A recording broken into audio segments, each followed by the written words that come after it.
Kembali lagi di video horor misteri channel Hororholics. Masih bersama saya Arfi, pengelola dan narator channel ini. Kalau Anda penyuka cerita horor misteri dan belum subscribe channel Hororholics ini sekarang juga, karena setiap minggunya akan ada video-video horor misteri yang baru dan Anda akan rugi kalau ketinggalan update. Oke, kita mulai cerita kali ini.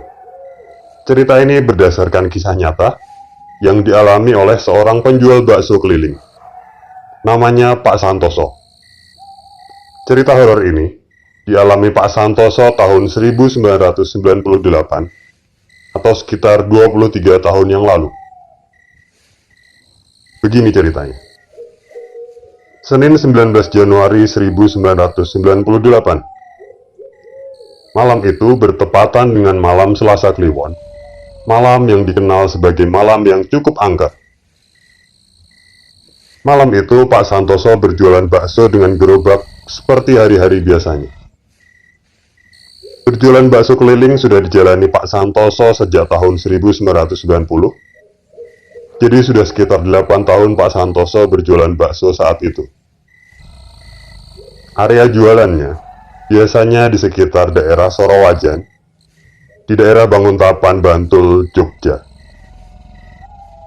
Pak Santoso setiap harinya mulai keliling dari jam 3 sore, dan sebelum jam 10 malam, biasanya sudah pulang ke rumah. Karena sudah bertahun-tahun berjualan bakso keliling, pelanggannya cukup banyak dan setiap harinya dia bisa mengumpulkan uang yang cukup untuk kebutuhan hidup sehari-hari. Selama bertahun-tahun berjualan bakso keliling, biasanya Pak Santoso tidak pernah mengalami kejadian mistis atau horor. Ya, walaupun seringkali dia melewati jalanan yang sepi, melewati kuburan, melewati tempat-tempat yang gelap, tapi semuanya biasa saja. Tidak pernah ada pengalaman mengerikan sebelumnya. Tapi, hari itu berbeda. Hari itu seperti biasanya Pak Santoso berkeliling dengan gerobaknya. Entah kenapa, sejak sore keluar rumah, sampai menjelang maghrib, jualan baksonya kurang laku. Sampai jam 5-an sore, baru terjual 2 mangkok bakso. Padahal hari-hari biasanya sudah laku lebih dari 6 mangkok. Namun Pak Santoso tidak menyerah.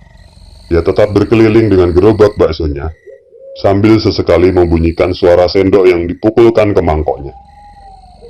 Ting, ting, ting, ting, ting. Sesekali, Pak Santoso mampir ke beberapa warung ketika merasa butuh istirahat sejenak. Sekaligus ngobrol-ngobrol sejenak dengan warga di sekitar tempat istirahat. Dan setelah cukup istirahat, dia melanjutkan keliling menjajakan baksonya lagi. Ting, ting, ting, ting, ting. Hari itu sepertinya rezeki Pak Santoso memang sedang kurang bagus. Waktu sudah menunjukkan pukul 20.25 WIB, atau sekitar jam setengah 9 malam, tapi jualan baksonya baru terjual 4 mangkok. Biasanya dia selalu bisa menjual sekitar 20-30 mangkok bakso setiap harinya. Tapi hari ini sepertinya rezekinya memang agak seret. Berjualan bakso keliling dengan gerobak memang membutuhkan tenaga dan kesabaran. Ya, namanya rezeki, kadang laris, kadang sepi.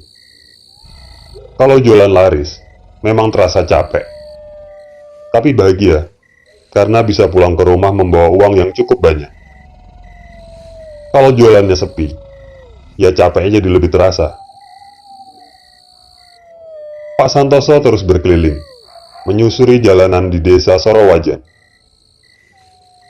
Walaupun mulai terasa capek dan sedikit mengantuk, tapi dia tetap tidak menyerah.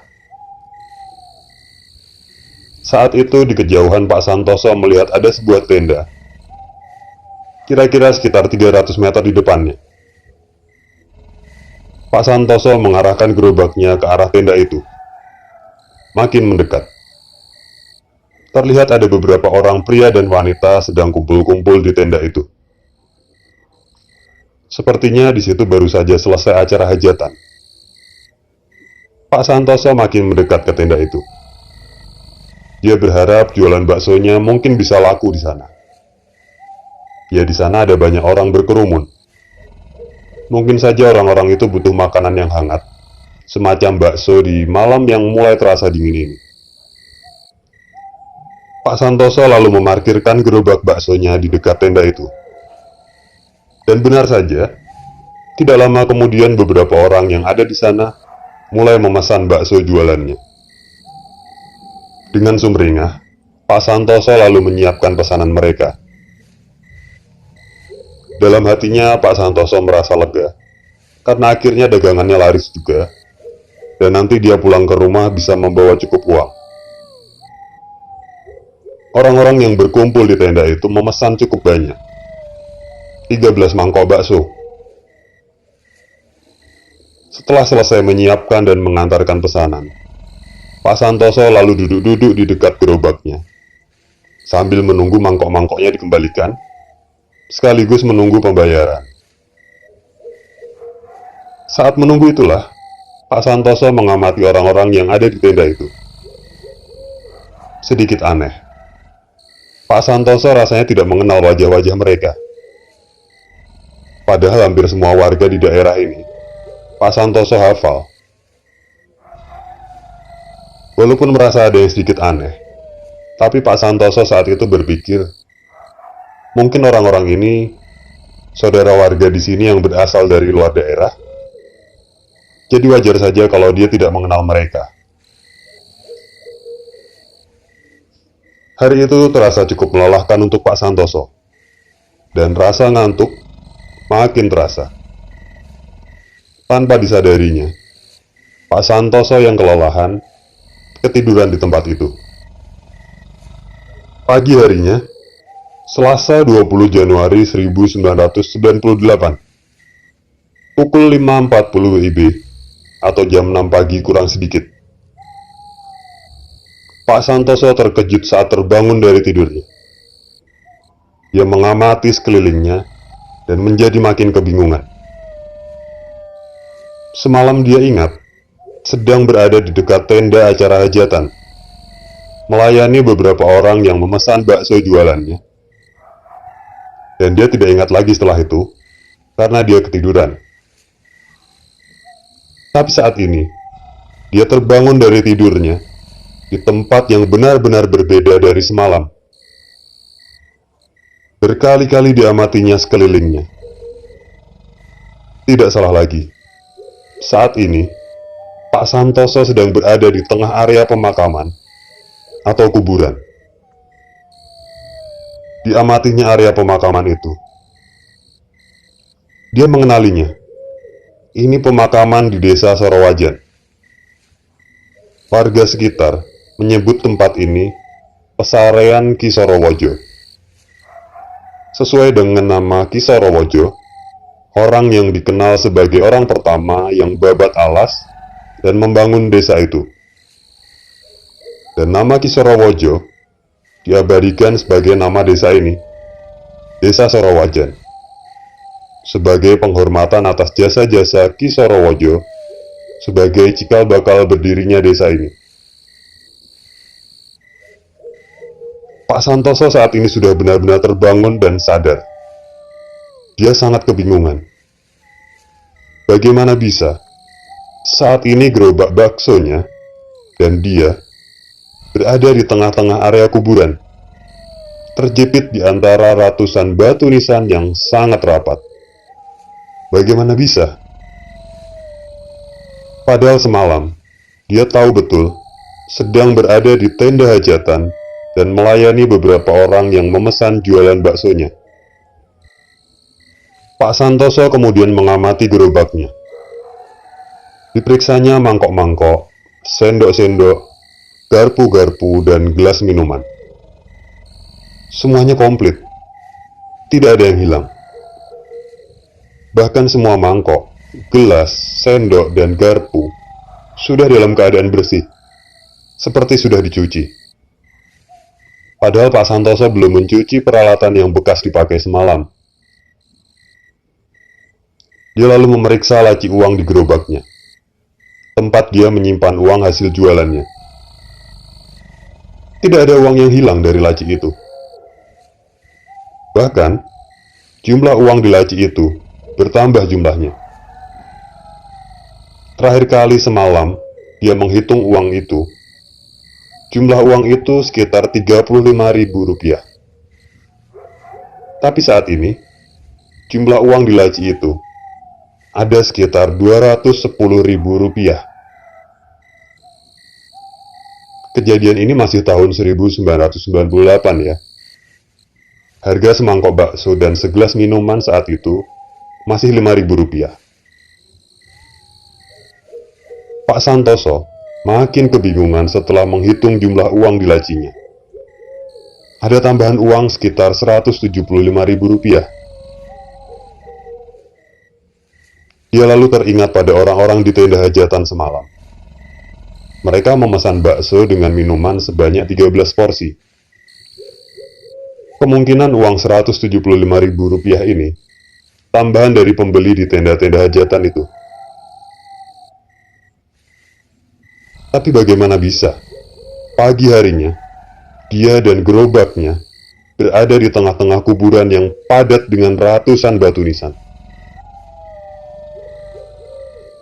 Walaupun saat itu masih kebingungan dan mulai merasa takut, Pak Santoso lalu berusaha mengeluarkan gerobak baksonya dari tempat itu, dari area kuburan itu. Sangat susah. Berkali-kali dia berusaha menggeser gerobaknya.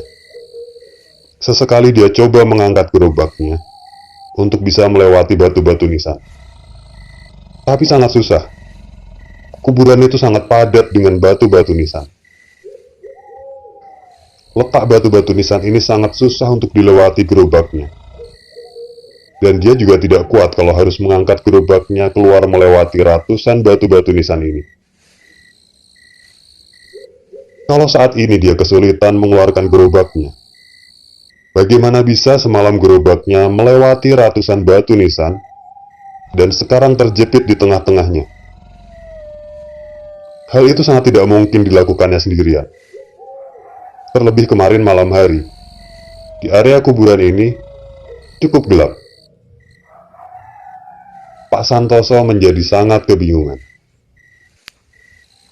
Oke, itu tadi cerita pengalaman horor misteri dari Pak Santoso yang pada tahun 1998 berjualan bakso keliling dengan gerobak di daerah Sorowajan, salah satu desa di kota Jogja.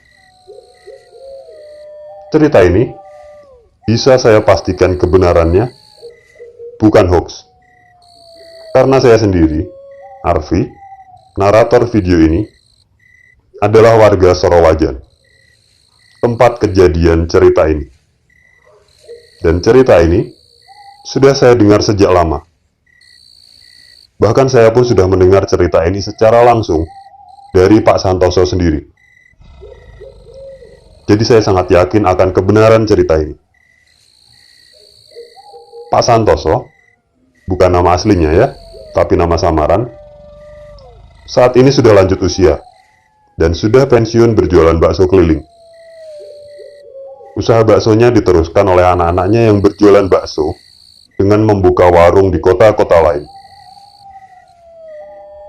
Saat kejadian tahun 1998 itu, Pak Santoso akhirnya memang pingsan setelah menyadari bahwa malam itu, tenda hajatan dan orang-orang di tempat itu yang membeli jualan baksonya ternyata adalah makhluk tak kasat mata atau demit atau setan. Dan uang sejumlah Rp175.000 itu yang kemudian berubah menjadi daun-daun adalah pembayaran dari setan-setan itu. Saat itu memang Pak Santoso rugi. Baksonya habis terjual dan dia menerima uang yang berubah menjadi daun.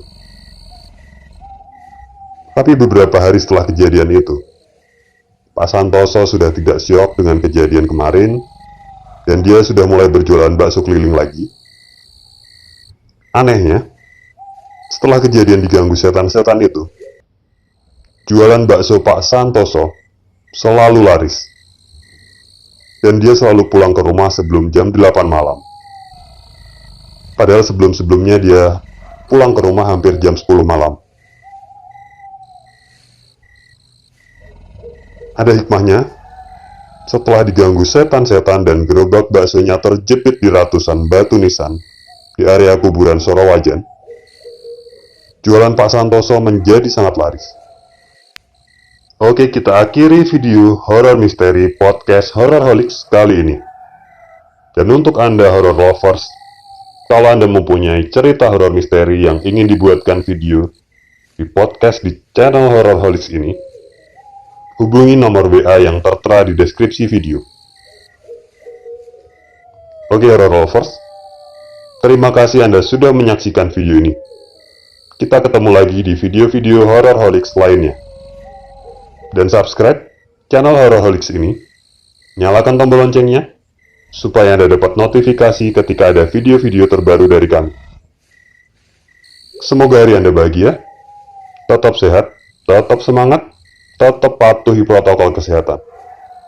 Salam dari saya Arfi, dari channel Horrorholics.